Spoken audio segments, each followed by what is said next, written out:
Crisis Line and Safe House of Central Georgia is a domestic violence and sexual assault agency that serves the Central Georgia area. We've got 4 main programs that handle needs for victims in our service area. Those include our 24-hour crisis hotline. We've also got a program called our Legal Advocacy Program. That helps clients who are interested in getting a protective order. Another program we have is our Sexual Assault Advocacy Program. That's for clients who are sexually assaulted in the Central Georgia area.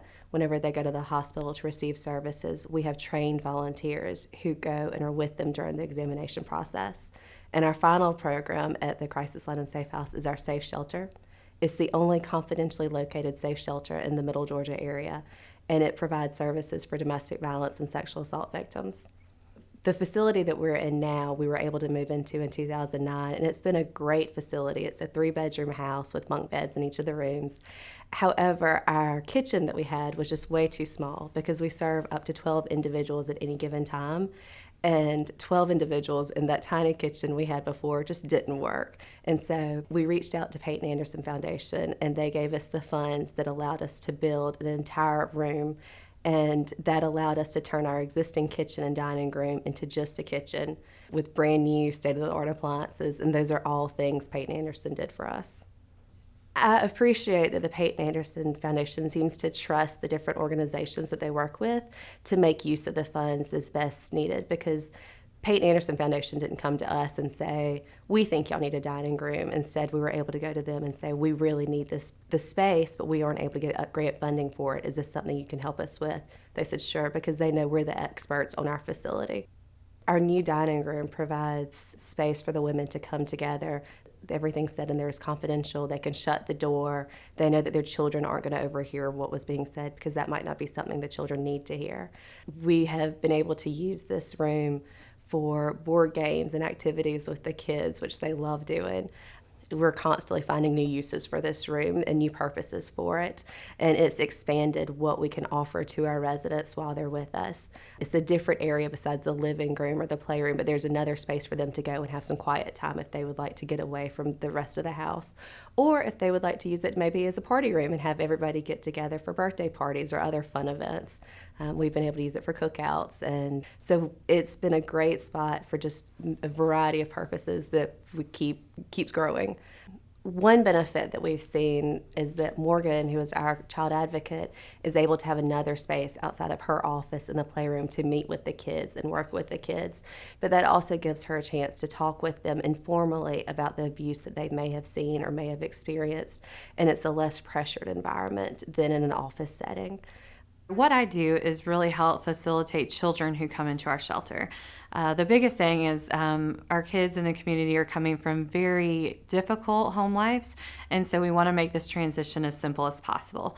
So some of the stuff we do, we make sure every kid that come in gets their own blanket, they get their own stuffed animal, they get little welcome bags with toys and gifts so that they know that this is their home, they are wanted here. And the kids know they can come to me when they're out of pencils and out of paper, and we'll provide all the school supplies they need. And one of the biggest parts of my job is just getting them enrolled in schools. A lot of the children who come to our shelter are coming from unstable home lives. And so some of them may not have even been in school. And then a lot of our clients are actually coming from out of town. And so they're fleeing abuse to the Macon area to try and find safe shelter. And so it's a completely new community, and the school system can be so confusing to navigate.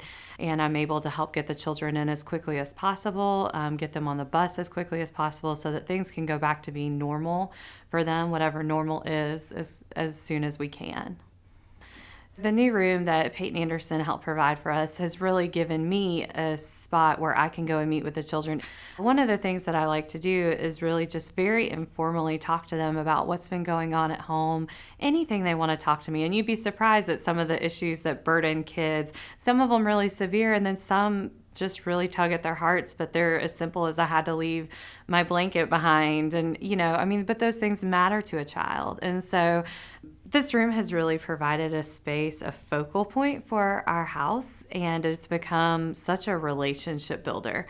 It's a place where people gather. So I come in the mornings to work, and our kids are in there eating breakfast like kids should do in a normal home, which a lot of these children have not had. And so it's just a chance for us to have fun. I came home the other day. I call it home. It's a shelter. I came home the other day, and there were 4 residents in there playing Monopoly, and they were having a blast. And these are 4 women and children who never would have met each other any other way, and they ended up by circumstances in this shelter, and they're able to build a relationship and form a bond with someone that understands and that can sympathize with their situation, but also spur them on to better. Through this time that we get to spend together, we really get the chance to bond. And through that, I think I really gain their trust and I'm able to help meet their needs more specifically, with the goal of just always providing them a place where they now feel heard and that they have a voice. Because for victims of domestic violence, that's one of the biggest things they lose is their voice. And so being able to have a safe place where they get the opportunity to learn how to use that again is very empowering for them. And it's also empowering for our staff to get to be a part of that. One of the best experiences I think we've had in the room was we did Christmas. And Christmas is always a sad time. It's bittersweet for a lot of our clients because this is a completely different environment. We use the room for Christmas trees. We decorate. We have a gorgeous table in there that seats 15, and so we decorate that. And this year we were actually able to have Santa Claus come, and so we had a huge Christmas party. Everybody got gifts, and then it was really a chance for everyone just to see, we're all in this together, and this community loves and supports you. So it really was very welcoming, and it was also a great time.